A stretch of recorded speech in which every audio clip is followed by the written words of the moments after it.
Oh, um, I was basically one of the co-founders of AIDS Action Europe. I came in contact with AIDS Action Europe actually right at the start. I had the chance then to be for a couple of years the chair of AIDS Action Europe. I joined AIDS Action Europe in 2006. It was quite in the beginning of the existence of the network. I joined, frankly, I don't remember. My very first contact with AIDS Action Europe was in 2008. I remember it was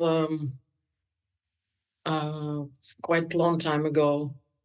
I worked as an executive coordinator of AIDS Action Europe for, I think, about 8 years. I started in 2014. Yeah, we met AIDS Action Europe while implementing the European projects on testing. I really can't remember. I started working for AIDS Action Europe as a communications officer. I was also there when the host organization changed from SO-AIDS Netherlands to Deutsche AIDS-Hilfe. We were still based in Amsterdam at the time. I had the chance to be the co-chair of the Civil Society Forum for AIDS Action Europe when I was a steering committee member. I can't remember since when, but my first contact was through Civil Society Forum on HIV and AIDS. I'm the executive director or CEO of Deutsche AIDS-Hilfe, and Deutsche AIDS-Hilfe is since 2014 the host organization of AIDS Action Europe, which is a great honor for us.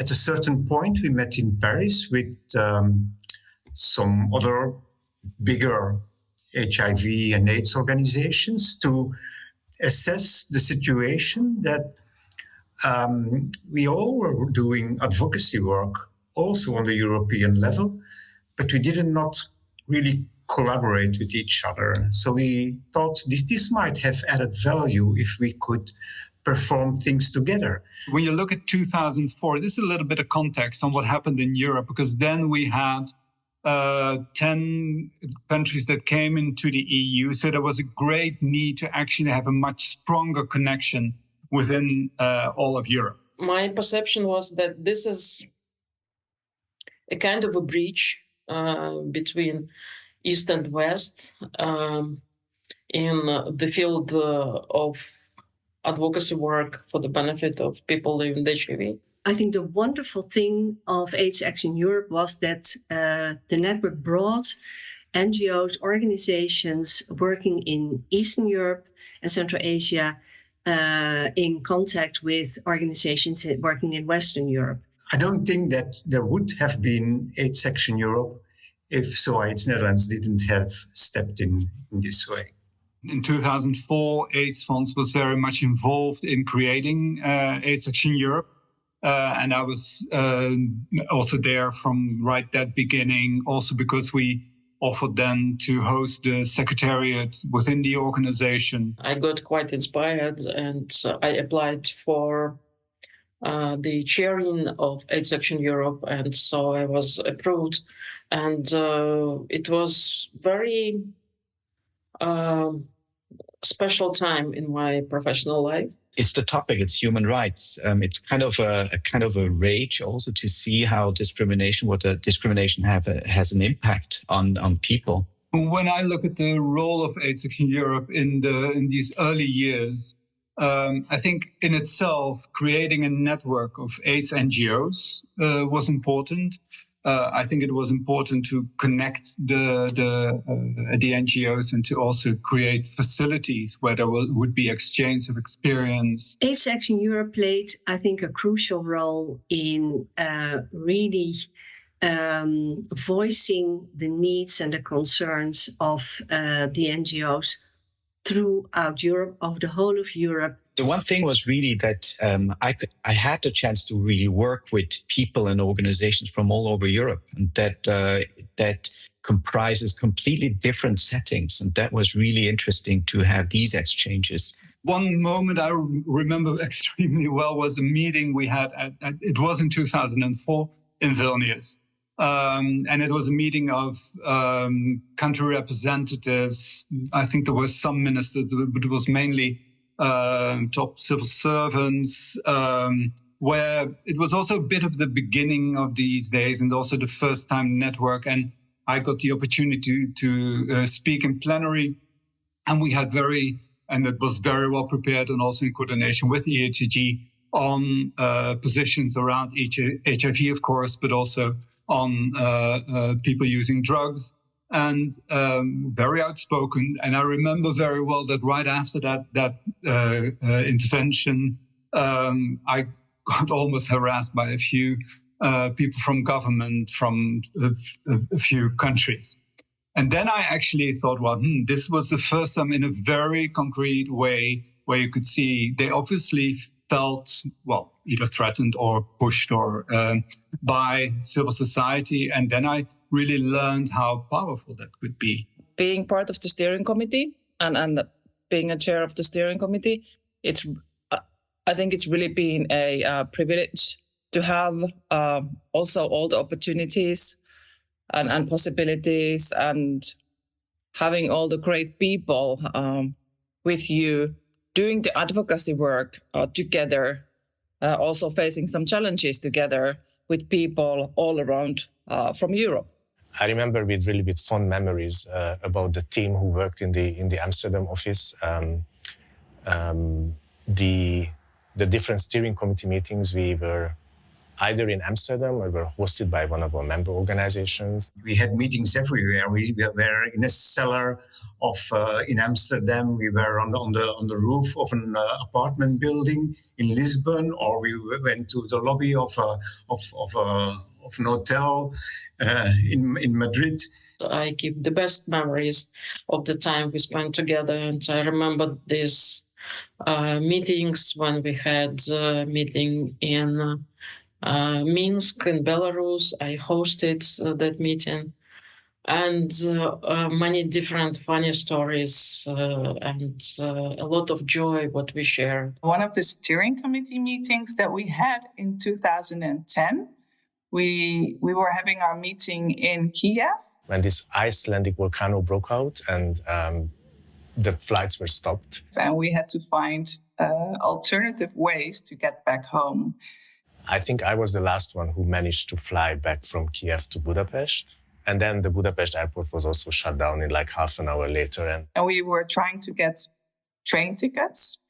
And we managed to get tickets from Kiev to Warsaw and then from Berlin to Amsterdam. But we could not get the tickets from Warsaw to Berlin. Some people were arranging trains. So I think someone got home from Kiev via Warsaw by train to London, and it took them a couple of days to get there. Thanks to the AIDS Action Europe network, we knew colleagues who were based in Warsaw, and they could assist us there to get the tickets to make sure that we could get back home. So that was quite a strong memory that's still in my mind. I really remember the part when HIV in Europe initiative was started, also when civil society forum was there, the strong collaboration on that level. But for me personally, the things that I remember strongest is the way we organized booths and zones together at AIDS conferences. When we started the Civil Society Forum, which was an informal network, but it actually advised the countries who were represented in a think tank at the European countries on the policy at European level, then we really became powerful. And the same happened when we created the HIV in Europe initiative, which was focused very much on testing and which is still continuing.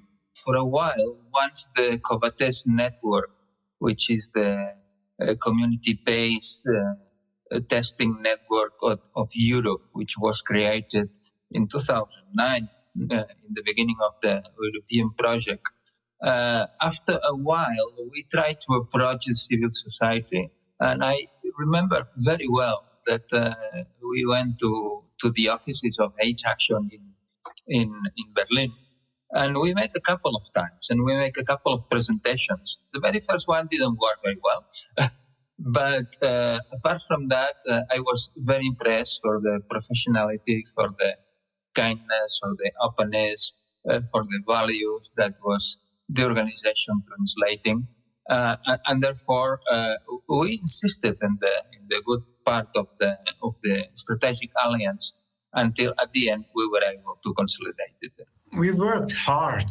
You work hard as well. Still, AIDS-Action Europe is still working very hard all those years. But we had fun too. Really, with the team, having these laughters where we had, after a lot of work, we also drank some wine and could really just joke with each other. I remember there was some sort of informal chocolate competition between the two, because one was from Belgium and the other one was from Switzerland.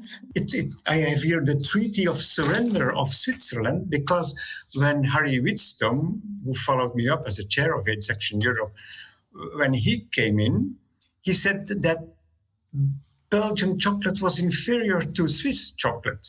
Everyone just brought the best chocolate that we had.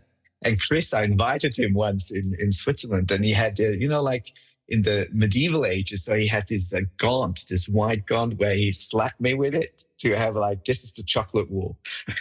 So I slapped him with a glove, and we went into a fight. And after 4 years, he officially signed a Treaty of Surrender, stating that Belgian chocolate is, let it to be known by everybody, that Belgium has the best chocolates. The moment that really, over the years, I will remember forever is when I received the news that Martine had died in the airplane crash. Months before, we were planning to go to the conference together, but then, fortunately, I decided that it was too much for me in that period, and I canceled. The morning after I woke up, I received a call from Harry Whitstone, and he told me, "Oh my God, you are alive." And he was crying. And in that moment, I understood that I was alive and Martine was not. I still remember Martine kind of every day. And when these are the kinds of team meetings that we had, the laughter that we had, the work that we did together. So that had really an impact on me. Everyone within the network of AIDS-Action Europe was very much touched. She had a son, Martin, and he was born on the same day as me. And she would always tell me, "I never forget your birthday because it's the same day as my son." We did many things together, and even our sons were friends and shared some communication. She used to talk a lot. But she was very hardworking, very committed. And actually, the war for me started that moment when this flight was shooted, and I actually mostly have warm memories of Martine, and I'm sure we all have that.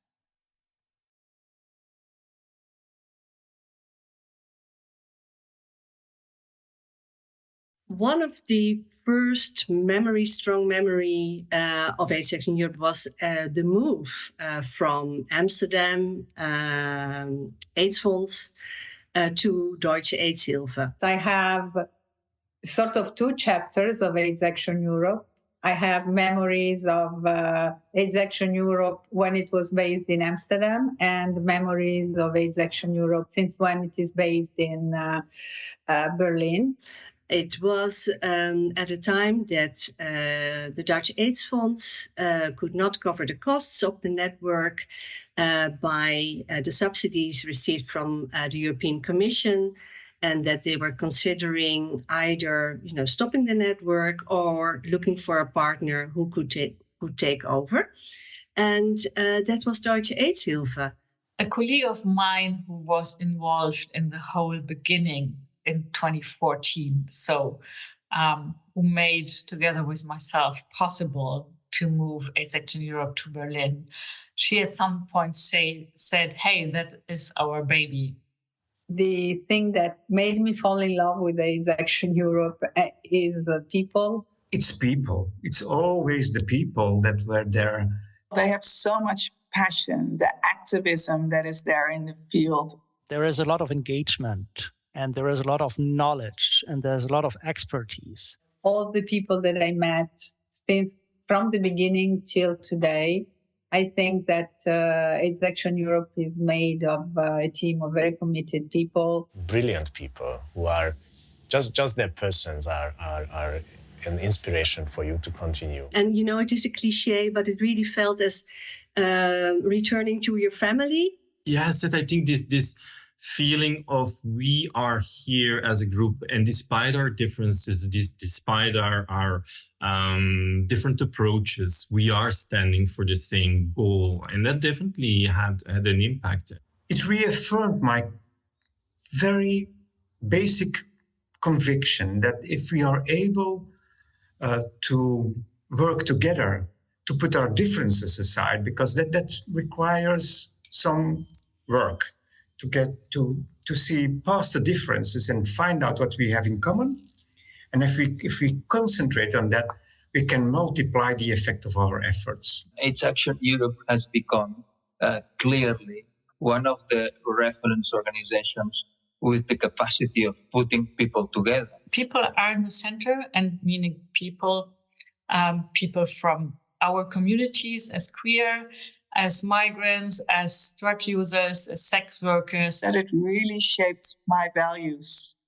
And I'm talking about values like equality and companionship, activism, standing together for a joint goal. This is really something, it's on the level of personal values.